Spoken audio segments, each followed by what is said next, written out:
먼저 이어서울 TV 시청자분들께 인사 한번 부탁드리겠습니다. 안녕하세요. 주광덕입니다. 일요서울 TV 애청자 여러분, 정말 반갑습니다. 제가 지난 4월 21대 총선에서 낙선한 이후에 그냥 좀 잠행을 했습니다. 일요서울TV를 통해서 제가 사실 1년 만에 잔인한 달 4월 새로 이제 희망의 달 4월로 바꿔서 일요서울TV하고 만나게 돼서 저도 봄 소식과 함께 아주 유쾌하고 기분 좋은 그런 새 출발을 하는 것 같습니다. 우리 시청자 여러분 이제 종종 뵙도록 하겠습니다. 반갑습니다. 예, 그 총선 이후에 어떻게 보면 조용히 생활을 하셨잖아요. 예. 지금 근황이 어떻게 되셨는지.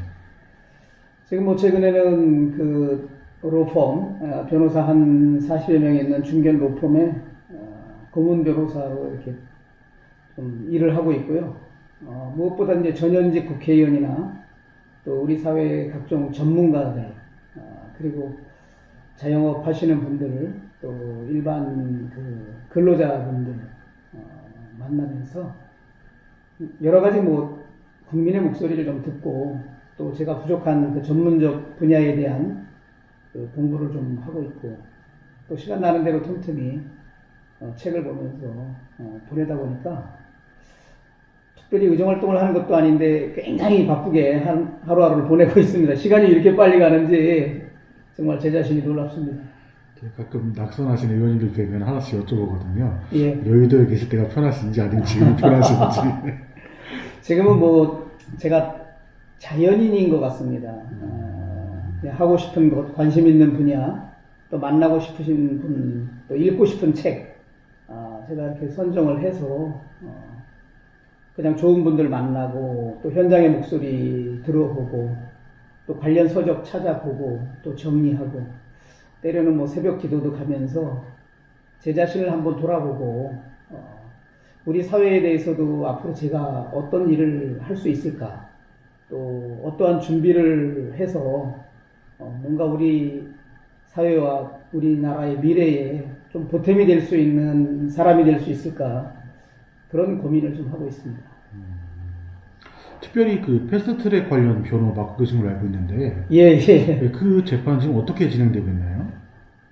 지금 아직 이제 패스트트랙 그 재판이 크게 네 분야입니다. 그러니까 최이배 의원실에서 최이배 의원을 회의에 참석하지 못하게 방해했느냐, 그게 하나고, 또 의안과에서 법안 접수되는 것을 공용 서류를 손상하거나 은닉하는 방법으로 해서 법안 접수를 방해했느냐, 또 하나가 사개특위 회의장 앞을 막아서 사개특위를 열지 못하게 했느냐, 또 정개특위 회의장에서 정개특위 회의가 이루어질 수 없도록 방해했느냐, 그렇게 네 분야인데, 현재는 최이배 의원실에서 최이배 의원을 과연 회의에 참석 못하게 감금한 것이냐, 아니면 설득을 위한 조금 적극적인 설득 행위였느냐, 그리고 동료 의원 간에 무슨 감금이냐. 그래서 최이배 의원실에서 일어난 사건에 대해서 지금 몇 개월째 재판을 하고 있습니다. 한 번 법정 들어가면 10시에 재판 시작해서 보통 7시에서 8시에 끝납니다. 피고인이 많고 변호인이 많고 또 어쨌든 그 검찰 측하고 우리 변호인 측하고 서로 다투는 부분이 많기 때문에 재판은 좀 오래 걸릴 것 같습니다. 지금 사실 그 재판이 사상 초유의 재판이잖아요. 그렇습니다. 네, 예. 되게 중요한 건데, 근데 전반은 좀 긍정적으로 좀 보고 계시나요? 기본적으로는 이 사건은 무슨 사법 판단을 내릴, 그러니까 법정에서 시비를 가릴 사안이 아니고 이 국회에서 일어난 일이고, 또 그때 당시에 절대 다수를 가지고 있는 민주당과 군소정당의 이해관계가 맞아떨어져서 그 분들이 다수당이 그냥 일방적인 방법에 의해서 하고 싶은 법안을 다 통과시켰습니다. 그렇기 때문에 일시적으로 그 법안 통과 회의를 진행을 좀 늦추거나 의원 설득을 위해서 의원이 회의 참석하는 거를 설령 일시적으로 양보했다 하더라도 결국 그 당시 추진하고자 했던 개정하고 제정하고자 했던 법안들이 하나도 빠짐없이 다 됐습니다. 특히 선거법에 관련 것도 제1야당하고 아무 상의도 없이 일방적으로 밀어붙인 게 다 법안이 통과됐거든요. 그렇기 때문에 그 과정에서 발생한 일에 대해서는 이거는 정치적으로 해결할 문제다. 지금 현재 여야가 이 문제에 관해서는 좀 대승적인 차원에서 정치적으로 정말 타결할 문제이지, 이걸 법정에 가지고 가서 사법부 법관의 그런 어떤 판결을 통해서 해결할 수 있는 그런 사안의 성질이 아니다. 그래서 정치적인 그 해결이 되는 것이 가장 바람직하다. 저는 그렇게 생각합니다. 이제 좀 즐거운 소식 중에 하나인데요. 예, 예. 이제 얼마 전에 보궐선거가 끝났습니다. 예, 예. 근데 소위 말해서 국민의힘이 완승을 거뒀는데, 네네. 제가 좀 재밌게 여쭤보고 관전평이 좀 어떠셨나요? 저희가 모처럼 죽음의 계곡으로부터 이제 탈출하는 그런 느낌이었습니다. 그래서 참 순간적으로 박수를 치면서 환호성을 보낸 건 사실입니다. 개표 결과 그 사전 발표한 그 예상을 뭐라 그러죠? 출구조사 결과를 보고 모두가 우리 음식점에서 저뿐 아니라 꼭 저희 당의 지지자가 아닌 일반 국민들의 다수도 정권 심판을 갈망했는지 출구조사 결과가 발표되는 순간 모두가 그냥 박수를 치면서 환호성을 질렀습니다. 국민들의 마음이 여기에 있지 않나라고 제가 생각이 듭니다. 그래서 일단 기쁘고 이제 저희들이 죽음의 계곡을 벗어나서 이제 새로운 일을 할 수 있겠구나라고 생각을 했습니다. 근데 또 한 가지 걱정이 되는 게, 이게 저희 당을 야구단이나 무슨 농구단에 비유하면 저희 당의 분위기 쇄신이 되거나 아니면 우리 선수들이 각자가 무슨 혹독한 훈련을 했거나 정신무장을 해가지고 우리 팀워크가 좋아지고 팀이 강해진 게 아닌데, 그런 건 별거 없는데 결과적으로는 대승을 했단 말이에요. 우리조차도 예상치 않은 승리를 예상은 어느 정도 했지만 이렇게 큰 차이로 이길 줄은 몰랐는데, 그러다 보니까 이게 운동에 비유하면 우리들이 스스로 능력이 좋아졌고 우리가 정신무장이 더 좋아져서 우리 스스로 득점에 의해서 대승을 거둔 게 아니고, 정말 상대방의 헛발질, 또 흔히 말하는 현 정권의 어떤 무능과 정책 실패, 그리고 오만독선, 그리고 또 잘못도 시인하지 않은 그런 어떤 책임지지 않는 남 탓하는 거, 그리고 또 나아가서 지금 도덕 불감증이 너무 심하지 않습니까? 임대차 3법 만들기 전에 다들 청와대 정책실장이나 민주당 주요 국회의원이 자기 임차인한테 임대료 올리고 한두 가지가 아니지 않습니까? 그래서 상대방의 실수, 상대방의 헛발질에 의해서 저희가 대승을 한 거기 때문에 지금부터 정말 잘해야 된다. 지금 이렇게 현 정권을 심판한 국민들은 불과 1년 전에는 저희들을 혹독하게 심판하지 않았습니까? 그렇기 때문에 이것은 절대로 저희가 노력해서 얻은 승리가 아니라 국민들께서 그 상대 진영인 민주당과 문재인 정권에 대해서 정신 차리라고 아주 혹독하게 심판한 결과 반사적 이익이기 때문에 저희들이 지금부터 정말 잘해야 된다. 그런 생각을 참 합니다. 말씀하신 대로 사실 보궐선거 작년만 생각해도 분위기가 좋지 않았었잖아요. 초반에는. 그렇죠. 네. 그럼에도 불구하고 말씀을 하긴 하셨지만, 특별히 어떤 요인 때문에 이게 분위기 반전이 되고 결국 승리를 할 수 있었는지 혹시 꼭 집어서 설명해 주실 만한 게 있을까요? 결국 현 정권이 무능한데 능력 없는 사람들이 거짓말을 일삼고 조국 사태에서 보는 것처럼 거의 위선 덩어리 아니에요. 말과 행동이 너무 달라. 흔히 이제 내로남불이라는 게 미국 뉴욕타임즈에까지 나왔는데, 그런 것이 한두 가지 행동이 아니라 오랜 기간에 3, 4년에 걸쳐서 계속 여러 가지 그런 위선적인 행동, 그 다음에 아주 뻔뻔한 거짓말, 그 다음에 내로남불이 계속 이어지고 나니까 이제 이게 쌓인 겁니다. 그러니까 특히 우리 20대, 30대 청년을 중심으로 해서 아니 이명박 박근혜 정부가 잘못해서 탄핵을 하고 대통령이 구속되는 상황에서 문재인 정부가 촛불 시민에 의한 혁명 정부라고 했는데 현 정부는 더 무능하고 더 거짓말하고 더 위선적이고 그러면서 최근에 보여주는 여러 가지 도덕적인 부도덕함 그런 걸 보면서 이제 국민들이 분노하는데 특히 뭐 공정, 정의 이런 거를 중시하는 20, 30대가 더 분노를 폭발하고 있는 거죠. 그리고 또 여러 가지 성공 요인 중 하나가 이제 단일화 이야기를 안 할 수가 없는데 예. 안철수 후보와 국민의 후보의 단일화 과정은 어떻게 평가하세요? 거기에 대해서는 뭐 안철수 그 국민의당 대표의 기여가 저는 분명히 있다고 봅니다. 그 기여의 정도를 몇 퍼센트를 볼 거냐의 평가의 문제는 남아있지만 어쨌든 안철수 대표가 서울시장 출마 선언을 하면서부터 우리 야권의 그 서울시장 보궐선거와 관련돼서 국민적 관심이 높아졌고 그러면 과연 안철수가 후보가 되느냐 국민의힘의 후보를 만들어서 국민의힘에서의 후보가 될 것이냐 어쨌든 운동 경기를 치면 우리 내부의 야권의 결승전 같은 게 이루어진 거 아닙니까? 그러니까 국민의 관심과 국민의 지지가 그쪽으로 집중이 됐죠.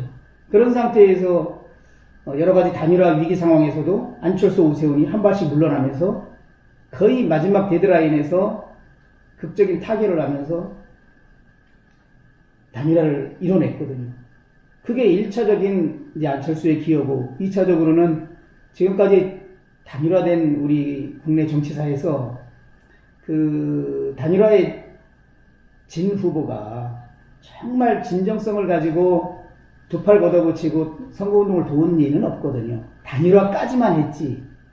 근데 이번의 경우에는 안철수 대표가 어쨌든 두 팔 걷어붙이고 선거 현장 곳곳을 직접 누비면서 우리 유권자들, 국민들에게 간절히 정권 교체해달라, 문재인 정권의 독주 막아달라라고 진심을 담아서 호소를 한 것도 대승에 상당한 기여를 했다. 저는 그렇게 인정합니다. 또 계속해서 말씀해 주시긴 하셨지만 상대당이었던 민주당 같은 경우에 어떻게 보면 그쪽에서 꼭 뭐 100% 질만한 상황은 또 아니었잖아요. 반응 생각하면. 그렇습니다. 네, 그럼에도 불구하고 결국 졌는데 패배 원인은 뭐라고 보시나요? 민주당의 패배 원인. 네. 지금까지 제가 말씀드린 것처럼 이제 소득주도 성장부터 시작한 그 정책의 실패, 그 무능함. 결국은 우리 국민의 소득을 여러 가지 그 뭐 최저임금을 올리고 국가에 뭐서 지원을 늘리고 해서 소득을 높이면은 결국 소비가 촉진되고 소비가 촉진되면 투자가 늘어나고 투자가 늘어나면 결국 일자리가 늘어나고 결국은 또 국민의 소득이 늘어나는 선순환 구조가 된다고 했는 소득주도 성장 지금 말하는 사람 단 한 사람 있습니까? 어느새 종족을 감췄어요. 이걸로 인해서 우리 양극화는 더 심해졌고 우리 청년들의 일자리는 더 많이 없어졌습니다. 그리고 대통령이 취임하면서 첫 번째 했던 말이 청와대 일자리 상황판을 만들겠다. 매일 점검하겠다. 결과를 국민들한테 말하겠다. 대통령이 일자리 상황판에 가서 말한 적이 없어요. 그러니까 이렇게 우리 경제정책 그리고 일자리 정책 그 다음에 원전 정책 이런 각종 정책에 있어서 현 정부가 지금 다 실패하고 있는 거예요. 이런 무능에다가 조국 사태를 통해서 나타난 그들의 위선과 거짓말 그러면서도 잘못을 절대 인정하지 않은 그 뻔뻔함 거기에서 우리 국민들이 분노하는 겁니다. 지금은 이제 작년 총선만 해도 그 코로나 K방역을 잘했다. 그리고 또 재난지원금 나눠주면서 굉장히 국민들로부터 좋은 표를 얻었는데 이번 선거에서는 아무리 4차 재난지원금까지 앞당겨서 주고 또 박영선 후보가 서울시장 당선되면 또 시민 모두에게 10만원씩 준다. 별의별 얘기를 해도 가덕도 신공항에 대해서 그렇게 선심성 얘기를 하고 대통령이 현장을 가도 민심은 전혀 지금 움직이지 않습니다. 왜? 이미 2017년 대통령 임기 시작한 이래로 지금 4년이 지났는데 어떠한 정책에 있어서도 성과를 낸 게 없어요. 거기에다 북한 관계도 그렇고 미국이나 일본과의 외교 관계도 그렇고 이건 뭐 국제적으로는 고립됐고 북한과의 관계에서는 구호는 요란했지만 지금 이룬 성과는 없고 오히려 북한의 뭐 몇몇 사람들이 문재인 대통령과 현 정부를 입에 담을 수 없는 공격을 하고 완전 남북관계도 경색됐지 않습니까? 그러니까 어느 분야를 봐도 성과를 낸 게 없어요. 그나마 코로나 대응 잘했다라고 작년까지는 국민들이 엄청 호평을 했는데 1년이 지나서 보니까 우리가 백신 꼴찌 국가 아니에요. 그리고 백신에 관해서 계속 정부가 거짓말하고 가장 안전성이 높은 화이자 백신에 대해서는 제대로 지금 확보도 못하고 이제 이런 게 누적되면서 민주당에 대한 그리고 문재인 정권에 대한 국민들이 회초리를 든 게 아니라 저는 일단 몽둥이를 들었다고 봅니다. 그래서 이렇게 표 차이가 많이 나는 것이고 민주당의 앞날에 대해서도 제가 뭐 상대당 걱정할 건 아니지만 참 쉽진 않아 보이는 게 선거 패배 후 한 이틀 지나서 초선 의원들 5명이 참 용기를 내서 지금까지 조국 사태에 대해서 우리가 감싸기 하고 뭐 성적 위조하고 뭐 인턴 증명서 표창장 위조한 게 무슨 뭐 관례였다고 말하는 건 그런 거는 우리가 너무 잘못했다.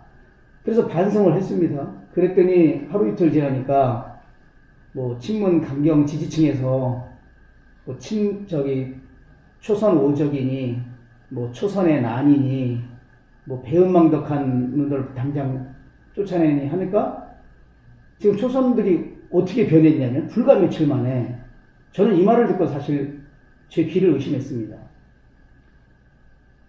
조국 전 장관이 고초를 겪을 때 우리가 그 짐을 떠안지 못했다. 너무나 죄송하고 반성한다. 아니 조국 사태 감싸기 한 거 우리가 잘못했다. 조국 사태는 정말 국민들 보기에 아주 뭐 공정과 정의를 완전 배신한 거다라고 말했다가 불과 며칠 만에 그 초선 오적에 해당된다는 장모 의원이 자기 스스로 조국이 겪은 고초를 자기가 떠안지 못한 것이 너무나 죄송하다고 말하는 것은 저는 예수님이 십자가를 지고 가면서 그 고초를, 예수님의 고초를 다른 제자들이나 열심히 믿었다는 사람들이 함께하지 못하고 다 도망갔지 않습니까? 자기도 십자가에 걸릴까봐. 그 사람들이 고백하는 것처럼 그렇게 고백을 하는데, 아니, 조국 사태에 대해서 민주당이 당내에서 그 입장이 정리되지 않고, 그래서 앞으로 뭐 쇄신을 한다, 국민들한테 반성을 한다, 우리 다시 태어나겠다, 그 말이 성립할 수가 있습니까? 특히 2030 같은 우리 젊은 세대들한테. 근데 조국 사태에 대해서 자신들이 일방적으로 감쌌던 것에 대해서 정말 반성한다, 국민 여러분 죄송합니다라고 말했던 초선 5명 중에 한두 사람이 벌써 불과 며칠 지나지 않았는데 조국이 고초를 겪을 때 그 짐을 자기가 떠안지 않은 것이 너무나 잘못됐고 죄송스럽다고 그 친문 지지층들한테 반성문을 써서 문자를 올려요. 이런 분위기가 민주당 내 현실이라면, 그리고 국민들께서 보면은 야, 이거 민주당 내에는 당내 민주화가 전혀 없구나, 어떤 한 가지 생각만 강요되는 거지 국민들이 봤을 때는 잘못된 생각인데 그 잘못을 지적하는 국회의원이 불과 며칠 만에 완전히 자기 생각을 접고 엎드려 절하면서 잘못했다고 무릎 꿇는 이 모습이 민주주의가 아니라 조폭 집단 아닙니까, 이게? 이게 실질적인 물리적 폭력만 없지 사상적, 이념적, 정신적으로는 저는 조폭 집단하고 똑같다는 생각을 이번에 그 장모 의원의 그 문자에서 저는 느꼈고, 이러한 민주당의 분위기라면 어떠한 말로 치장하고 어떠한 재난지원금이든 뭔가 퍼주기 정책을 한다 그래도 국민들의 마음을 살 수는 없을 거다. 특히 2030 우리 젊은 세대들의 마음은 절대 살 수 없을 것이다. 오히려 이번에 초선 5명이 문제 제기를 하지 않은 것만도 훨씬 못하게 됐습니다. 완전 백기투항한 거죠. 그래서 저희도 잘해야겠지만 민주당의 앞날도 상당히 밝지 않다. 그런 생각을 합니다. 지금 이제 뭐 민주당이긴 하지만 초선 의원 이야기가 나와서 제가 질문을 드리는데, 국힘당이나 민주당이나 사실 앞으로 초선 의원들 역할이 상당히 중요하잖아요. 네. 의원님께서 보시기에 이제 초선 의원들 역할 어떻게 의정 활동을 하고 어떻게 당 생활을 해야 될까요? 저는 참고로 지금까지 뭐 친박이니 친이니 이런 계파에 속해본 적이 한 번도 없습니다. 우리 국민의힘 전신 정당 쭉 와서 제가 18대부터 국회의원이 됐지만 그런 이제 계파 정치는 이제 우리 국민의힘에서는 없어졌지 않습니까? 근데 저는 개인적으로 하지 않았습니다. 근데 그 계파 정치를 하지 않고 오직 저의 생각이나 저의 행동을 우리 국민들한테 기준을 두고 하려면 자기가 치열하게 자기 자신을 성찰하면서 어쨌든 국회의원 업무, 국회의원 일에 대해서 열정을 불태워야 됩니다. 저는 좀 배제하고 싶은데 일을 너무나 열심히 잘해. 그러면 못하거든요. 또 한 가지가 정말 진정한 용기를 가져야 됩니다. 그러니까 열정과 용기 두 가지를 가지면 초선의원이 어느 큰 정치인의 우산을 쓰지 않아도 자신이 다음 공천을 받는 문제, 그 다음에 소신껏 의정활동하는 문제, 거기에서 저는 자유로울 수 있다고 봅니다. 그래서 초선의원들한테 당부하고 싶은 것은 초선은 딱 한 번뿐이거든요. 사실 초선 4년인데 자기 열정을 불태우고 무엇보다든지 용기를 가져야죠. 지금 윤석열 전 총장에 대해서 국민들이 환호하는 이유가 윤석열은 용기가 있는 거거든요. 그래서 우리 초선의원들께서 정말 자기 자신을 이렇게 냉정하면서도 객관적으로 돌아보는 가운데 누구보다도 내가 의정활동 열심히 잘한다. 그런 열정을 불태워야 되고, 근데 열정만 불태울 게 아니라 정말 국민을 믿고 진실된 용기를 가져야 된다. 그러면 어느 누구도, 어느 당대표, 어느 원내대표도 그 국회의원 무시할 수도 없고, 그 국회의원 공천 과정에서도 다 평가받습니다. 그래서 초선의원은 무엇보다도 열정이 필요하고 그 진실된 용기가 필요하다. 누구의 아바타, 누구의 대리인 그런 정치하지 마라. 전에 이제 저희가 의정활동할 때 보면 의원총회를 하면 어떤 초선의원이 나가서 발언을 하려면 나머지 의원들이 저 의원이 대충 무슨 취지로 발언할 거고 어떤 방향으로 이 현안에 대해서 발언을 할 것이다라는 것을 예측을 해요. 그건 왜 그러냐. 저 초선 의원이 누구누구의 우산을 쓰고 있고 어떠한 그룹에 속해 있기 때문에 자신의 우산을 씌워주고 있는 다선 당의 유력 인사 입장이나 자기가 속해 있는 그룹의 입장을 대변하는 말을 하지 자기가 진실된 시각에서 이 현안에 대해서 자기 고유의 양심에서 나오는 그 소신과 철학이 담긴 발언을 하지 않거든요. 그러면 그거는 사실 아바타고 꼭두각시 아닙니까? 그래서 초선은 딱 한 번 4년인데 이 신선하게 남들이 생각하지 못한 것, 근데 무엇보다 누구보다 열정을 불태우면서 누구보다 진실된 용기를 가지고 있어. 객기가 아니라 진실이 담겨져 있는 용기. 그거 발휘하면 금방 다 압니다. 기자분들도 다 알고 선배 국회의원들도 저 초선은 다른데 저 친구 눈여겨볼 만한데 뭐가 달라 쟤는 다른 초선에 비해서. 그런 사람이 돼야죠. 그런 정치를 하셔야지.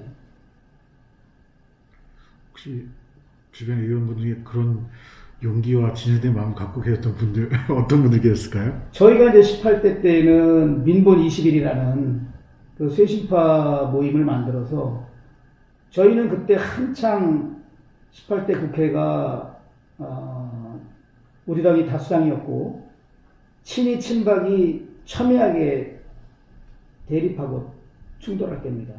그때 저희 민본 20일 12명의 국회의원 초선 의원들이 친박계도 친이에도 속하지 않고 오직 국민적 시각에서 그리고 서민 정책을 견인해가면서 저희가 실용주의 이제 합리주의를 추구했죠. 그래서 저희들이 굉장히 당내에서 치열하게 내부 투쟁을 했습니다. 그러니까 저희는 친이에 속해 있는 뭐 중진 의원들, 친박에 속해 있는 중진 의원들 저희가 저격을 많이 했습니다. 면전에서. 혼자 하기 힘들기 때문에 12명이 이렇게 팀을 만든 거죠. 그게 민본 20일이었습니다. 그때 멤버분들이 어떤 의원님들 계셨나요? 그때 이제 지금 대구시장으로 있는 권영진 의원, 그리고 김성식 전 의원, 그 다음에 정택은, 김선동 의원, 이제 그런 식으로 쭉, 그 다음에 김세연, 박민식 의원, 다 그때 초선이지만 4년 동안 개파 활동 안 했습니다. 다 저희가 독자적으로 현안마다 당내 전당대회를 해서 당대표를 뽑든 원내대표들을 뽑든 저희 12명이 치열한 토론을 한 끝에 결정을 하고, 그래서 당내에 그래도 정풍운동도 벌이고, 그 많은 수도권 그 중도층으로부터 저 여당에 완전 친이 친박 개파 싸움 하는 놈들만 있는데 그래도 민본 20일 초선 의원들 보면 조금 저 당에 대해서 우리가 지지해 줄 마음이 생긴다. 호평을 참 많이 받았고, 그때 각종 언론 인터뷰도 저희들이 참 많이 했습니다. TV 방송에도 초선으로서 여러 번 나갔고, 아침 출근길에 라디오 시사 프로 방송에는 뭐 저부터 해서 인터뷰 참 많이 했었습니다. 그런 용기를 저희가 냈었습니다. 다시 좀 이제 마지막 하나 더 여쭤볼게. 보궐선거 관련해서. 네네. 김종인 전 비대위원장의 역할에 대해서 이야기하지 않을 수가 없는데 네네. 어떻게 평가하시나요? 김종인 위원장은 나름대로 좀 정무적 감각도 있고, 또 경제에 관해서도 정치권에서는 그래도 좀 시대의 감각을 가지고 있는 분이시죠. 그리고 또 일을 처리하는 데 있어서 당신께서 옳다고 하는 일은 거의 비타협적으로 추진하는 추진력을 가지고 있죠. 항상 사퇴하겠다라는 말씀을 해가면서 벼랑끝 전술도 많이 피니까 결국은 그 상황에서 사퇴하면 더 큰 혼란이 오니까 또 당신의 가지고 있는 그 당 운영 방침이나 당이 변화해야 되는 변화의 모습을 많이 추진력 있게 추진해 나가는 그런 장점이 있는 분이죠. 근데 결국은 이제 임기가 끝나서 나가셨고, 네. 지금 밖에서 움직이시는 행보를 보면 또 다른 행보가 예측이 되는데, 제3당이나 아니면 윤석열 전 검찰총장이나 어떻게 이제 움직이실 것 같으신지. 그런데 저희 당의 비대위원장으로 있을 때까지는 제가 지금 말씀드린 것처럼 단점보다는 그런 이제 장점이 보였고, 다만 일을 할 때 그 협의를 하거나 타협하지 않고 약간 독불장군식으로 하는, 그래서 전체의 그 뜻을 담아내지 못하는 이제 그런 약점을 가지고 있었습니다, 스타일상. 근데 당 대표를 그만두시고 나서부터의 최근에 1년에 말씀하시는 내용은 그냥 저는 실망 그 자체라고 생각이 들어요.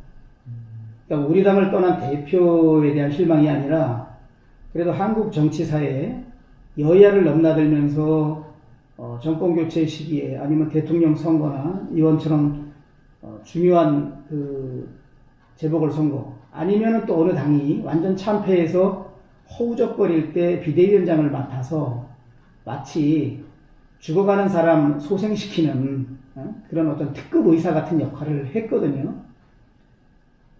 근데 이번에 당을 떠나고 나서 하는 말씀은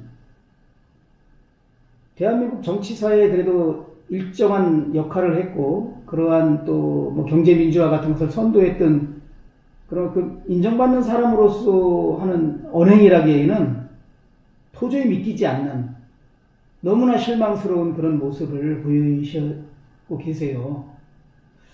당을 떠나면서 마지막 말씀으로 국민의힘의 승리가 아니라 이거는 국민의 승리다. 그 말은 너무 좋았습니다. 우리 국민들도 다 그렇게 생각하고 있고. 그런데 최근에 당신께서 1년간 맡아가지고 변화 개혁하겠다.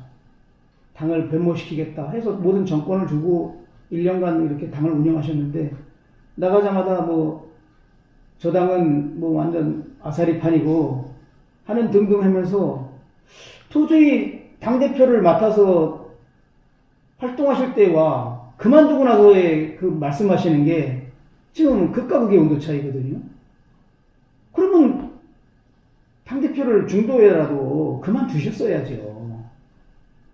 왜 그러면 그런 당에 왜 서울시장 보궐선거를 이기게 하고 유세 때 다니면서 계속 기호 2번 우리 당 후보 당선시켜달라고 그 말씀하신 거하고 최근에 말씀하시는 거 사이에 뭐 상황 변화가 없거든요. 그렇다고 국민의힘 소속 어떤 정치인들이 떠나가시는 우리 김종인 비대위원장께 어떤 뭐 막말을 하거나 뭐 어떤 비판을 하거나 한 것도 없습니다. 근데 나가자마자 갑자기 그러시고 제가 특히 이해가 안 가는 대목이 저희 당을 비판하면서 윤석열과 나는 절대 국민의힘에는 들어가지 않는다. 아니 그분 지금까지 국민의힘에 있었던 분이에요.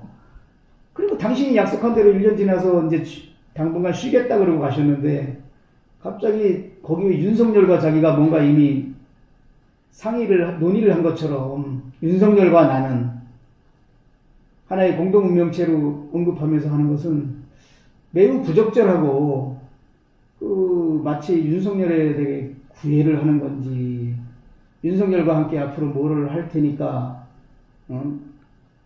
나한테 좀 제대로 잘하는 것인지 상당히 그런 모습은 지금까지 보였던 김종인의 모습은 아니었다. 그래서 제가 실망한 것 자체고 당신께서 왜 그렇게까지 하시는지 지금 국민들도 정확히 김종인 비대위원장의 최근 그 행보에 대해서 의아해하거든요. 국민들은 객관적이고 중립적인 그 판단 능력을 가지고 계셔요. 그래서 제가 댓글도 다 보면 기사에 대해서 일반 국민들도 상당히 부정적인 반응을 보이고 있다. 그래서 저는 개인적으로 윤석열 총장이 이제 앞으로 대선에 도전을 하면 이번만큼은 김종인 비대위원장하고 같이 가서는 결코 국민의 마음을 얻기 어렵다. 저는 그 말을 꼭 하고 싶습니다. 그럼 만약에 제3정당이 창당되거나 뭐 그런 이제 움직임이 있다라고 하면 어떻게 보면 현재로서는 김종인 위원장이 이끄는 거는 부적절하다 이렇게 판단하신다고 이해를 하면 될까요? 저는 윤석열 총장이 김종인 위원장하고 그 손을 잡고 대권 레이스를 펼친다면 득보다는 실이 훨씬 많다. 최근의 행보에 의해서 우리 국민들께서 정말 지혜롭고 판단력이 뛰어난 우리 국민들이시거든요. 우리 당을 욕하면서 윤석열한테 손잡는 것은 굉장히 이거는 그 점잖지도 못하고 품위도 다 잃었고 그리고 우리 국민들은 그런 모습으로 만들어지는 대통령 원하지 않는다고 저는 확신합니다. 그래서 뭐 우리 당을 그만두면서 조용히 계시다가 윤석열 전 총장이 자문을 받기 위해서 찾아가고 그래도 뭐 함께 해서 좀 도와달라고 해서 함께 했다면 그것은 그나마 양해가 될 수 있는 일인데 지금 이렇게 자신이 1년간 당대표 지위에 있는 비상대책위원장으로 하고 선거까지 치르고 이기고 나서 갑자기 돌변해서 국민의힘을 입에 담지 못할 비난을 하고 특히 안철수에 대한 비난도 선거 끝나고 참 셌지 않습니까? 국민들이 저런 분하고 함께해서 저런 분에 의해서 만들어지는 대통령 저는 원하지 않는다고 봅니다. 우리 국민들은 정말 대단히 지혜로우시고 대단히 냉정한 판단력을 가진 분이라고 저는 확신을 합니다. 그래서 일각에서는 이제 김종인 비대위원장의 그런 행보를 보고 말 그대로 국민의힘이나 안철수 대표나 완전 깔아뭉개는 게 아니냐 이런 이야기를 지금 하거든요, 사실. 그런 발언에 대해서는 동의를 좀 하시나요? 의견에 대해서는? 저는 김종인 위원장이 왜 그러실까라고 혼자 생각을 해봤어요. 아마 그동안 1년간 나름대로 국민의힘을 잘되게 하려고 국민의힘의 중도로의 위원 확장을 하기 위해서 많은 노력을 했는데 그때마다 중진들을 중심으로 해서 당의 정체성을 운운하면서 김종인 비대위원장을 많이 비난했었거든요. 당을 떠나라고 하기도 하고. 특히 서울시장 후보 단일화가 추진되는 과정에서 안철수에 대해서 조금 자극적이고도 상당히 좀 치명적인 어떤 비난을 할 때 이거 단일화를 저 사람이 깨는 거 아닌가 해서 우리 중진 의원들이 또 아마 이 단일화의 가장 큰 걸림돌은 김종인이다 이렇게 말하는 것에 대한 서운함이 남아 있어서 그 점에 대해서 뒤늦게 저렇게 불평을 하시는 건지 아니면 이거는 제만이 생각하는 건데 사람이 막상 자기 나름대로 평가할 때는 내가 이 당을 살리고 재보궐선거를 대승으로 이뤄냈고 내가 아무리 내 임기가 다 해서 나간다고 하지만 이번에 잡는 사람이 없었어요.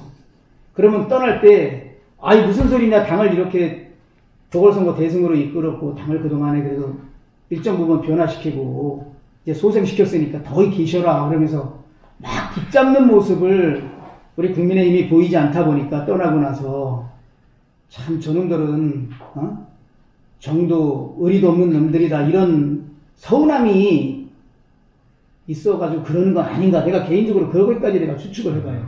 아니, 왜 저러실까? 근데 우리 국민의힘을 비난하고 폄하하는 거는 그리고 안철수에 대해서도 막 지도자 자격이 없다고 저격하는 것은 뭐 그분의 자유이겠지만 오히려 이번 그러한 여러 가지 행동을 통해서 이 정치의 최대 주권자가 국민 아닙니까? 국민들이 저건 김종인 대표가 정말 잘못하는 것이다. 저거는 도를 넘는 거고 선을 이미 넘는 발언이고 뭔가 앞뒤가 안 맞는 지금 행동이다. 국민들이 이렇게 지금 판단하고 있습니다.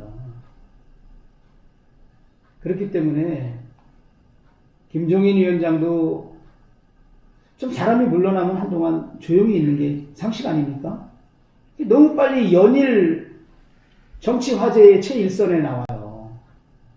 매일 언론의 주목을 받습니다. 저는 김종인 비대위원장도 결국 과유불급을 하신 거다. 본인이 오버한 거다. 저는 그렇게 보입니다. 이제 윤석열 검찰총장 이야기를 이제 해야 되는데 네. 개인적인 일도 있으시고 사법연수원 동기로 제가 알고 있는데 윤석열 검찰총장에 대한 이미지 느낌은 어떠신가요? 평가. 한마디로 참 괜찮은 친구지요. 그렇죠. 윤석열 전 총장 같은 경우에는 이렇게 사람이 선이 굵어요. 화통한 스타일이에요. 그 화통하고 선이 굵은 그런 스타일에 그냥 뭐 막힘이 없어. 그러면서도 좀 인간적인 면이 많아요. 그러니까 사람들한테 굉장히 호감을 주지. 그리고 무엇보다도 본인이 아주 강한 소신과 뚝심을 가지고 있어요. 그게 이제 검찰 내내 있었고, 지금 검찰총장을 물러나는 과정이나 물러난 이후에도 윤석열의 그 소신과 뚝심, 그리고 진실된 용기. 제가 이건 오늘 인터뷰하다 처음 쓰는 용어인데, 그냥 그렇게 말이 나오는 거예요. 그냥 단순한 용기가 아니라 진실이 담겨져 있는, 진심이 가득 배어 있는 그런 용기다. 그런 진실된 용기를 윤석열 총장이 국민들에게 보여줬기 때문에 국민들이 환호하고 인간적으로 참 통큰 시원시원한 선이 굵은 그런 남자죠. 어떻게 보면 현재 사실상 정치활동 선언을 한 거나 마찬가지인데 윤석열 전 검찰총장이 본격적으로 정치에 뛰어든다면 어떨까요? 어떤 일이 일어날까요? 윤 전 총장은 상당히 준비를 하고 정치 무대에 대입할 것 같습니다. 그 친구가 제가 말씀드린 선이 굵고 이렇게 화끈하고 막힘이 없는 그런 성격의 소유자이면서도 또 나름대로 치밀해요. 준비성이 있는 그런 스타일입니다. 그래서 뭐 최근에 그 여러 가지 이번 보궐선거에 대해서 한마디 하는 것, 그 다음에 투표장에 아버님을 모시고 가는 것, 그 다음에 현안에 대해서 한마디 한마디 하는 것 보면은 상당히 진중한 성격도 드러나 있어요. 그리고 이제 등장하면 제가 볼 때는 등장하기 전보다도 더 높은 국민적 지지율이 있을 거라고 저는 믿습니다. 윤석열 전 총장의 경우에는 지금 뭐 많은 여론조사 결과가 지지율 1위이지 않습니까?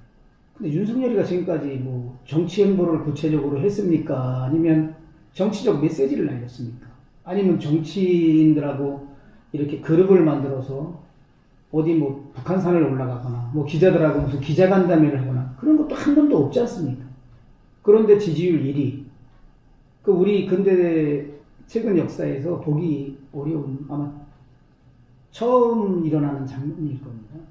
그 이유는 기존의 정치인, 특히 대권을 도전하는 뭐 YSDJ부터 이 사람들이 오랜 정치적인 과정을 거치고 사람들을 모으고 세력화를 하고 조직화를 해서 그 세력화된 조직을 이끌면서 대권을 도전했고 그 무대에 올라갔거든요.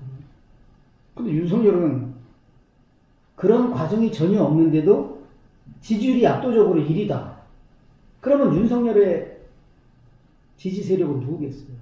옛날에는 가신그룹, 측근그룹, 정치적인 동지가 지지 기반이었다면 윤석열의 지지 기반은 일반 국민인 겁니다. 이게 굉장히 중요한 현상입니다. 그럼 우리나라에서 지금까지는 정치가 소수 정치 엘리트 아니면 정치를 하는 사람들의 집단에 의해서 이 사람들이 국민 여론을 끌고 가면서 청와대를 갔습니다. 처음으로 국민들이 후보를 지금 만들어내는 겁니다. 그러니까 윤석열은 국민 후보예요. 그러니까 어떻게 보면 윤석열은 혼자라고 그러고 그 비난을 혼자는 절대 대권 못 간다고 하는데 저는 노라고 봅니다. 노. 과거의 정치인은 이기택 씨나 뭐 누구들은 박찬종 이런 분들은 말 그대로 혼자였어요. YSDJ하고 비교할 때. 근데 윤석열은 지금 뭐 다른 후보들이 가신그룹이 있고 정치적 동지가 있고 하더라도 윤석열보다 지지율이 훨씬 낮은 이유는 윤석열은 전국에 있어서 그냥 넓게 윤석열을 지지하는 층이 연령대별, 지역별로 고르게 지금 두꺼운 지지층을 가지고 있는 겁니다. 국민적 지지. 그래서 윤석열은 무대에 등장하면 그 넓고 다양한 지지층이 있기 때문에 이제 진짜 공식적으로 대권 출마 선언을 하면 더 높은 지지율이 나올 거라고 저는 보고 있습니다. 그럼 본인도 그런 목표로 준비를 하고 있다고 생각하고 계시나요? 변호사님? 저는 그거 윤석열이가 다 읽고 있다고 봐요. 그 정도의 정치적인 감각, 정무적 판단 능력이 있는 것이 윤석열의 장점입니다. 과거 우리가 고건 그리고 반기문 뭐 이런 분들 이제 대권 후보로 또 이해창도 계셨고 뭐 또 다른 분들도 계셨는데 왜 가다가 중도 하차하거나 뜻을 못 이뤘느냐? 그분들은 엘리트주의에 젖어 있는 사람들이에요. 그리고 관료주의에 젖어 있던 사람들이에요.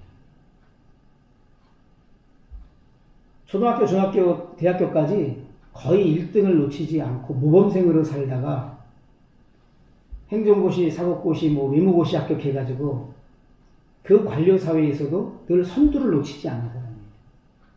항상 우러러 받들어 받았고 밑에서 스태프들이 만들어주는 자료를 가지고 읽으면서 화려한 관료 생활을 한 사람들이에요. 이분들이 이 허허벌판 광야와 같은 어디서 어떤 돌풍이 불지 어디서 어떤 짐승이 나타나서 나를 물어뜯을지 모르는 이 정글과 같은 광야에서 혼자 놓여본 적이 없는 사람들입니다. 윤석열 총장은 그 혼자 놓여본 경험을 가지고 있는 사람이에요. 검사 생활할 때 그 윤석열 총장 같은 경우에는 검사 인간도 늦었지만 검사 되고 나서 많은 파란만장한 난관에 부딪히면서 그걸 이겨낸 사람. 그래서 기존에 그 대통령으로 거론됐던 분들하고는 전혀 다른 과정을 거쳤고 그만큼 내공이 쌓였고 그만큼 정치적 감각, 정무적 판단 능력을 가지고 있습니다. 다른 분들은 항상 밑에서 해주는 거 그리고 항상 자기가 선두를 달렸기 때문에 선두는 고민 없이 오직 1등 자리만 보고 달려온 사람들이거든요. 그 사람들은 대통령 될 수도 없고 돼서도 안 돼요. 윤석열 총장 같은 경우에는 그 과정도 본인을 잘 훈련시키는 과정이 된 거예요. 지금. 그래서 항상 윤석열 총장이 제가 인사청문회 할 때 또 국정감사에서 검찰총장에 대해서 질문하고 서울중앙지검장에 대해서 질문할 때 답변하는 거 보면 또 동료 의원들의 여러 가지 곤란한 질의에 순간순간 순발력 있게 그냥 바로바로 즉답을 하는 걸 보면 상당히 정치적 판단 능력, 정무적 감각이 있다.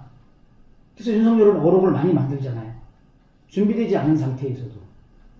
뭐 검찰총장은 법무부 장관의 부하가 아니라 나는 사람에게 충성하지 않는다.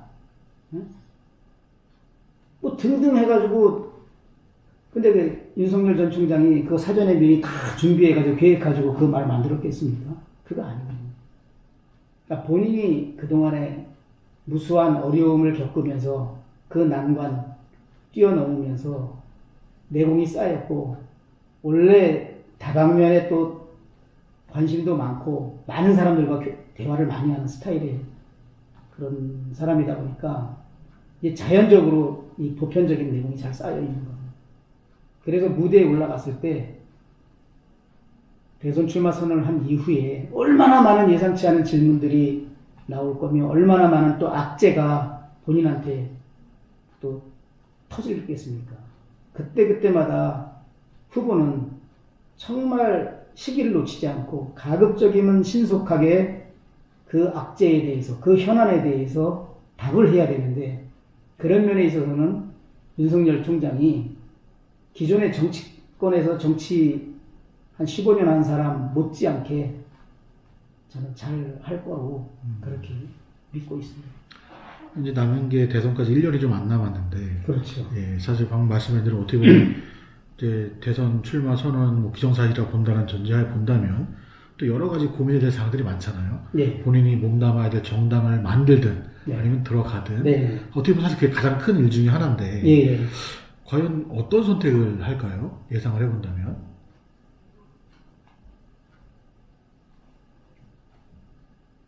저는 뭐 당을 하나 만든다고 그쪽에 예상을 합니다. 그 이유는 왜 기존 정당에 윤석열이 들어가지 않고 새로운 당을 만드는 쪽을 택할 것인가라는 것은 제가 말씀드린 것처럼 또 윤석열 전 총장도 그렇게 판단할 거라고 저는 확신합니다. 지금 윤석열은 어떤 당이 아니면 어떤 정치 지도자들이 모여서 아니면 정치적 동지들, 당원들이 윤석열을 지금 추동하는 게 아니지 않습니까? 그냥 보편적인 일반 국민이라는 게. 전국에 걸쳐있는 그리고 20대부터 80대까지 전 세대에 걸쳐있는 그 다양한 국민들이 윤석열을 지지하고 있기 때문에 그 윤석열을 지지하는 국민들은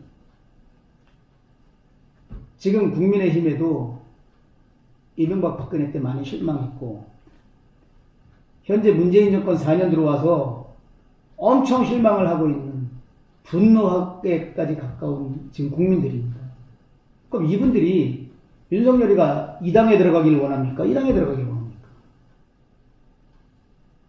지금 스포츠 팬이나 그 가수 같은 문학의 팬들 입장에서 보면 그냥 저 스타가 지금 보여주고 있는 우리한테 모습, 저 스타가 가지고 있는 생각과 행동 그 자체에 지금 열광하는 거거든요.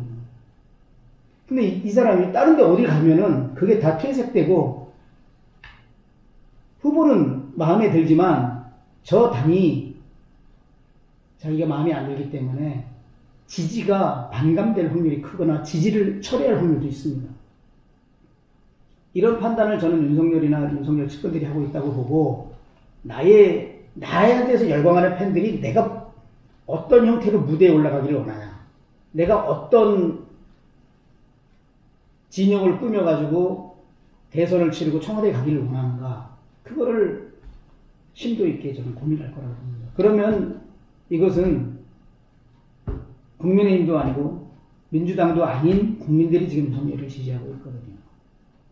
물론 국민의힘을 현재 지지하고 있는 사람 중에 상당수가 한 60%가 윤석열을 지지하죠. 또 민주당 지지층에서는 한 10% 미만이 윤석열을 지지하죠. 그런 겹치는 부분도 있는데 그런 분들은 언제든지 윤석열 총장이 신당을 만든다 해도 신당으로 당 지지를 옮길 수 있는 사람이지 지금 국민의힘의 민주당에 죽었다 깨도 나는 국민의힘이야 나는 민주당이야 하는 그런 당성 지지층은 아니라고 저는 보거든요. 그러면 막판에는 결국 선거 공학적으로 보자면 네. 후보가 여러 명이 나왔을 경우에 특히 보수 진영에서 중도나 보수에서 현재는 안철수 후보는 뭐 거의 나오는 분위기고 예를 들자면요. 그렇다고 윤석열 전 총장도 나온다고 하면 그것도 또 국민의힘에서도 또 후보를 낼 거 아닙니까? 현재로서는 예상되는. 그러겠죠. 예. 그럴 경우 또 단일화를 거쳐야 되는 상황이 있는데 그렇죠. 그 모든 과정을 이겨야 결국은 최종 후보가 되는 거죠. 그렇습니다. 예. 저는 그 대권 레이스에 있어서도 이번 서울시장 보궐선거와 같이 그런 과정을 거칠 확률이 굉장히 크다. 지금 야권의 전반적인 그 지형을 볼 때. 그러니까 이번 서울시장 선거에 있어서도 또 제1야당인 국민의힘에서는 국민의힘대로 아니면 안철수 국민의당과 통합을 하면 또 통합된 제1야당에서 후보를 만들고 또 윤석열당 만들고 해서 결국은 후보 단일화, 야권 대통합을 이루겠죠. 본인도 그런 결심을 할 거라고 생각을 하시는 거죠? 충분히. 그런데 저는 이제 왜 신당을 만든다고 예상을 하냐면 윤석열 신당이 만들어지고 여기에 가담하는 함께하는 사람들이 지금 윤석열 지지층에서 보기에 참 기존에 손가락질 받는 사람들 다 없고 그래도 정치를 했어도 그래도 상당히 합리적이고 그래도 품격 있고 이런 정치인들이 들어와 있고 또 새로운 전문가 집단이 들어와 있고 뭔가 저 당이 우리 국민들이 지금까지 바라는 한국의 정당이다. 이런 모습을 보이고 여기에 이제 구심력이 생기면 기존 정당에서 탈당하고 들어올 국회의원들도 많고 뭐 원에는 더 많을 거고 그렇게 해서 형성이 되면 윤석열 정당이 기존 야권 정당을 자연스럽게 흡수할 수도 있다. 이것은 국민의 지지가 어떻게 되느냐에 따라서다. 실제 현역 의원들 중에 그런 생각을 하는 사람들이 있나요? 저는 개인적으로 봤을 때 국민의힘이나 민주당의 춘천권 의원들의 상당수는 윤석열 신당이 만들면 뭐 얼마나 빨리 들어갈 건지 뭐 얼마나 시차를 두고 입당할 건지 몰라도 나는 상당수는 입당한다고 예상합니다. 그러면 지금까지 말씀하신 윤석열 신당이 어떻게 보면 충청권에 기반을 둔 거라고 볼 수도 있겠네요. 그렇지는 않죠. 제가 말했지만 기반은 전국의 국민입니다. 다만 충청권에 그러면 현역 의원이나 정치 지도자들이 다른 지역 국회의원들보다 왜 윤석열 신당에 조금 먼저 선도적으로 들어갈 확률이 높냐. 그것은 지역구 주민들이 요구 때문일 겁니다. 그러니까 윤석열 후보가 됐을 때 윤석열 총장이 충청권에 기반을 둔 정치인이라가 아니라 충청권에서 정치를 하려면 그 다음 국회의원을 나오려면 윤석열 총장에 들어가서 대선을 도와야 장관직이라도 맡을 수 있고 그 다음 국회의원 선거에서 충청권에서는 윤석열 정당이 거의 휩쓸게 예상되기 때문에 가는 거죠. 그러니까 윤석열 총장 같은 경우에는 대권 레이스 가면은 충청권이 지지 기반이 아니라 전국이 지지 기반이고 제가 전반적인 세대에서 지지한다. 그러니까 양당 정치에 대해서 신물이 난 이제 더 이상 양당 정치에 대해서 희망을 찾지 않고 양당 정치는 종식시켜야 된다. 양당 정치는 없애야 된다. 정말 이제는 국민을 위하고 나라를 위한 정치를 해야 된다. 정당 간에 진영 논리나 맨날 정파 싸움 하는 거 우리 국민들 지긋지긋하다고 보거든요. 새로운 정치, 새로운 정당을 보고 싶은 열망, 그 국민들이 윤석열 당을 만들고 윤석열을 추동한다. 제가 그거를 거의 확신합니다. 많이 지금 느끼신 거죠. 다니면서 실제로. 제가 지금 말씀하는 건 제 개인의 그냥 단순한 책상머리에서의 생각이 아니고, 제가 아까 요즘 하는 일이 많은 다양한 분들을 만나고 다니고 말씀을 듣는데 이런 말씀들을 많이 하세요. 윤석열 신당에서 큰 일을 또 하나 하시는 거 아니신가요? 그거하고 저는 또 뭐 관련은 현재는 없는 거죠. 말씀한 대로 그런 방향대로 정치의 흐름이 간다라고 하면 내년 대선 참 재밌겠는데요. 굉장히 역동. 다이내믹할 겁니다. 내년 대선은. 지금 아까도 우리가 서울시장 이번에 선거에서 처음에는 야권에 별다른 희망이 없었는데 갑자기 어느 날 안철수 대표가 서울시장 출마 선언을 하니까 조금 관심이 왔지 않습니까? 거기에서 오세훈 나경원이가 막 하니까 됐어. 그 다음에는 그럼 야권에 누가 후보가 될 거냐? 안철수한테 양보해야 될 거느냐? 그리고 내년에 대선은 우리가 해서 후보 낼 거냐? 거기서부터 시작되는데 또 김종인 비대위원장이 무슨 소리야, 우리 당에서 후보 내야지. 이러면서 이제 이게 뜨거워지고 국민적 관심이 여기에 높아졌거든요. 그리고 극적으로 단일화에 합의를 했고 또 단일화했는데도 여론조사 결과 아슬아슬하게 오세훈 후보가 이겼던 거예요. 이렇게 굉장히 이번에 이 역동성, 다이내믹성이 많았거든. 후보 단일화 깨진 거 아니야? 김종인 비대위원장이 걷어찬 거 아니야? 물러나야 돼? 별 얘기가 들린 가운데 극적으로 막판에 타결이 됐거든요. 지금 이 11개월밖에 안 남았고 지금 후보가 지금 등판도 안 돼 있어요. 옛날 같으면 말도 안 되죠. 지금 시기에는 당연히 여야 후보가 누군지 나와야지. 최소한 경선할 사람은 나와 있어요. 근데 윤석열 아직 출마 선언도 안 했어요. 그래서 앞으로 굉장히 변화도 많을 거고 굉장히 이게 아주 다이내믹하게 진행이 될 거다. 근데 윤석열은 가장 유력한 게 제가 말씀드린 넓게 퍼진 국민의 지지.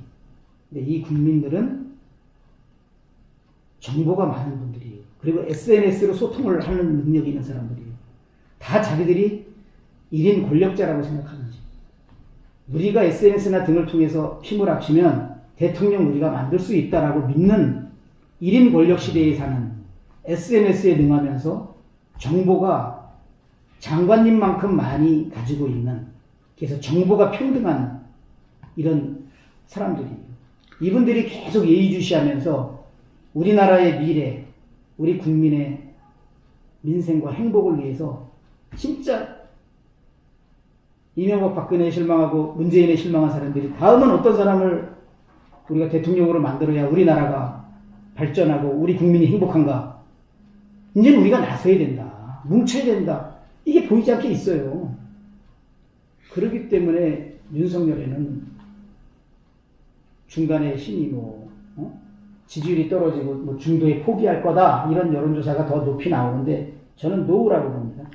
그럼 지금까지 말씀드린 윤석열 신당 이른바 그 신당의 모습이 언제쯤 구체적으로 좀 드러날까요? 그거는 제가 그 신당 작업을 하는 사람이 아니기 때문에 알 수가 없지요. 예상을 하신다면.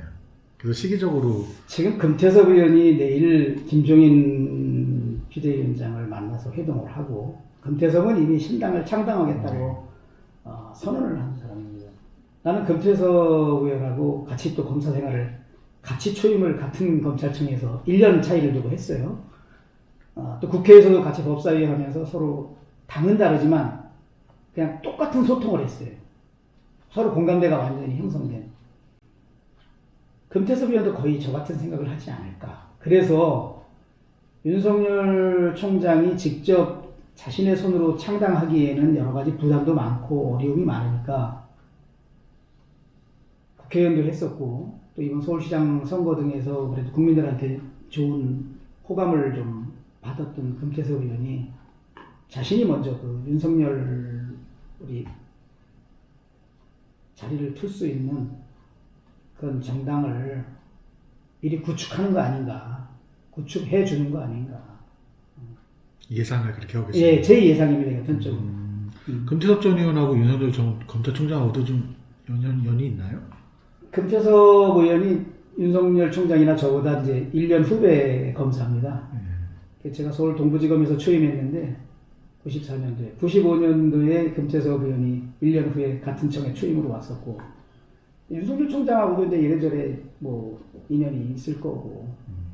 뭐 그럼 교류가 있었을 거라고 그러니까 예상할 저도 수 이제 있겠네요. 제가 아까 윤석열 신당을 만들 때 기존의 정치인도 필요하지 않습니까? 정치를 아는 같이 일할 사람이 필요한데 지금 대국민 이미지가 좋잖아요. 민주당에 있으면서도 자기 소신 피고 그리고 쫓겨난 사람 아니야. 윤석열하고 똑같은 입장이지. 그리고 검사 출신이지만 지금 서울 시민을 비롯한 국민들이 금태섭 같은 저런 사람은 괜찮아 이러지 않습니까? 그러니까 그런 사람들이 윤석열 당에 와야 된다는 거죠. 막말하고 맨날 남한테 그 비신사적인 행동하고 그다음에 구설수에 오르고 그랬던 기성정치인이 윤석열 신당에 오면 그거는 아까 제가 말한 윤석열을 밀고 있는 국민들 입장에서는 저러건 아니야 라고 한다 이거지. 또 일반인들이 또 그런 생각들을 많이 하더라고요. 만약 윤석열 신당이 생기면 아무래도 검찰 출신 인사들이 좀 많지 않을까. 그래서 저는 개인적으로 이제 사석에서 비공식적인 자리에서 그런 얘기를 했습니다. 윤석열 정당이 만들어지면 검사 출신 그리고 이제 나중에 야권 뭐 통합을 하게 되면 국민의 힘이나 이런 정당 출신들은 가급적이면 전면에 나서는 행동을 하지 않아야 하는 게 맞다. 윤석열을 지지하는 그 넓은 국민들이 그런 모습을 그렇게 좋아하지 않을 거다. 그래서 윤석열이 검찰에 있을 때 뭐 윤석열 사단이라는 말을 많이 했지 않습니까? 뭐 한동훈 검사장 등등 해서 그분들도 억울하겠지만 이제 전면에 나서면 국민들이 또 싫어하거든요. 그렇죠. 합류를 안 한다고 또 보장할 수가 그러니까 없잖아요. 합류를 해서 도움을 주더라도 정말 제가 아까 진심 어린 도움을 줘야지. 전면에 나서서 얼굴을 비치는 게 아니라 정말 무대 밑에서 꾸준히 일을 하는 거. 조명장치, 조명 비춰주고, 무대 밑에서, 뭐 전기 공급해주고 이러는 사람은 사실 무대에서는 관객들한테 하나도 보이지 않지 않습니까? 근데 필요하잖아요. 그런 사람들이. 그러니까 꾸준히 일을 물밑에서 하는 게 맞다. 제가 그 얘기를 사석에서 합니다. 국민들은 그것도 벌성사납다고 생각하거든. 아무리 윤석열 총장은 좋아하는데 저기 뭐야 검사들이 왜 이렇게 많아? 또 국민의힘 사람들이 왜 이렇게 많아? 뭐 그런 거를 그렇게 좋아하지 않을 거다. 또 이제 비슷한 비판 중에 하나가 물론 뭐 정치야 개인의 자유지만 검찰총장 출신이 대권까지 한다라고 했을 때 뭐 정치적인 중립이나 이런 이제 비판을 하는 사람도 있었잖아요. 네. 그런 부분은 어떻게 생각하세요? 그런 면이 없지 않아 있죠. 그런데 지금 이 윤석열 총장 지금 대한민국 이 시기에 내년 대선이 있는데 이 객관적 상황이 제1야당의 대권 후보가 없는 이런 기이한 현상이 있지 않습니까? 문재인 대통령의 지지율이 최저로 떨어지고 불과 대통령 선거를 11개월 앞두고 대한민국 수도 그리고 제2도시 서울 부산에서 저렇게 패배해서 지지율이 떨어졌는데 제1야당 대권 후보로 거명되는 사람들의 지지율은 하나도 올라가는 게 없지 않습니까?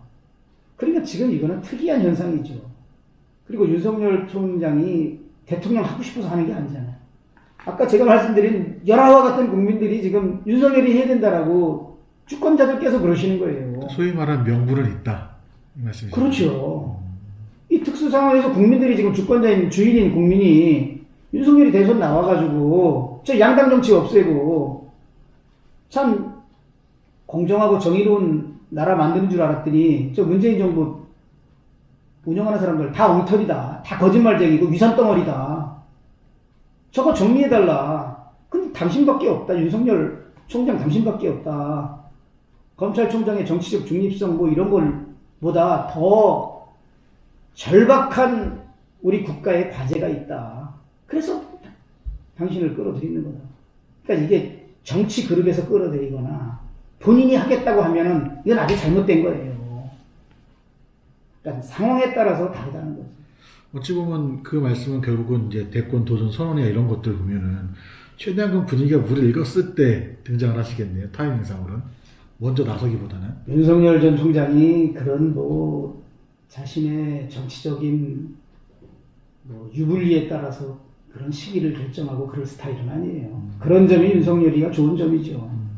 내가 그랬잖아요. 손이 굵고 막힘없이 그냥 쑥쑥 그냥 대차게 나가는 그 진실된 용기, 거기에 좋은 점이고, 본인이 지금은 준비가 됐냐 안 됐느냐. 본인 스스로. 본인 스스로 뭐 경제에 관해서 그래도 어느 정도까지는 좀 공부가 돼야 될 거고, 복지에 관해서도 또 우리나라 대통령은 외교가 굉장히 중요하지 않습니까? 외교 안보에 대해서 뭐 이런 기본적인 뭐 상황에 대해서 준비가 되면 나서야죠. 그리고 그렇게 시간이 많지 않으니까 어느 때 하는 게 나한테 유리할 거고 어느 때 하는 게 불리할 거다. 나는 그거는 고려 안 한다고 보고 자신이 출마 선언을 할 만큼의 스스로의 준비가 대선 후보로서의 이제 극종 언론인을 비롯한 이제 국민들의 여러 가지 뭐 현안에 대한 질문이나 뭐 설명이 요구될 때 그래도 대선 후보로서 기본적인 답변을 할 수 있을 때 그 공부가 되면은 저는 선언한다고 봅니다. 실제로 좀 많은 조언을 해주는 분들이 좀 있나요, 주변에 지금 현재? 저도 그거는 모르는데 있지 않을까요? 너무 많아서 문제가 아닐까나 싶고 당연히 있죠. 너무 많이. 제가 이렇게 정치권에 있으면서 이제 늘 느끼는 게 이게 어떻게 보면 인지상정인 건지 안타까운 건지 둘 중에 하나인데 친하지도 않고 알지도 못해도 누가 뭐 흔히 이제 앞으로 잘 나갈 정치인이라 그러면 어디서 알고 오는지 구름같이 몰려요. 그래서 옆에 와서 사진 찍고 아마 난 지금 윤석열 전 총장도 본인이 지금 워낙 신중하게 행동을 하기 때문에 사람들의 접근이 많이 차단되어 있는 걸로 알고 있어요. 그렇지 않으면 전혀 알지도 못하는데 엄청 잘한다 그러면서 올 사람은 뭐 너무나 많을 거라고 저는 보여져요.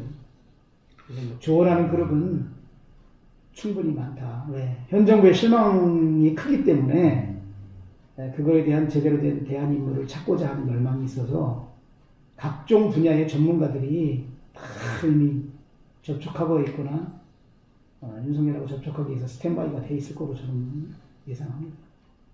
어떻게 보면 윤석열 신당을 만든 게 궁극적으로 봤을 때는 전략상은 상당히 좋은 선택인 것 같고요. 그렇죠? 근데 저는 그렇게 보여요. 예, 사실 제가 이제 여러분을 만나뵈면 또 하는 말씀 중에 하나가 결국 이제 보수에 계신 분들 중에는 또 이제 그런 지적을 하시죠. 결국은 박근혜 대통령을 구속시킨 인물이 윤석열 전 검찰총장이 아니냐 이런 얘기도 또 하신단 말이에요. 그 부분은 어떻게 생각하시나요? 윤석열 전 총장이 뭐 박근혜 전 대통령이 미워서 구속했겠어요. 또 미워서 뭐 중형을 구형했겠습니까?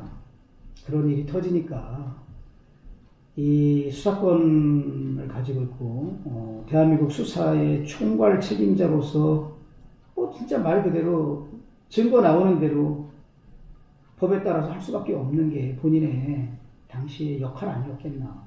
그러면 또 한 가지 지금 막 검찰총장 당시에 울산시장 선거 개입 사건, 뭐 원전 직권남용 등등 현 정권에 관한 많은 수사를 하고자 했는데 뭐 장관이나 정권 차원에서 많이 그걸 막았지 않습니까? 그래서 결국은 이제 쫓겨나다시피 해서 사퇴를 했는데 대통령이 되고 나면 그러면 현 정권 5년 동안에 그런 많은 울산시장 선거 권력 개입 사건부터 해서 다 여러 가지 수사할 거 아닙니까?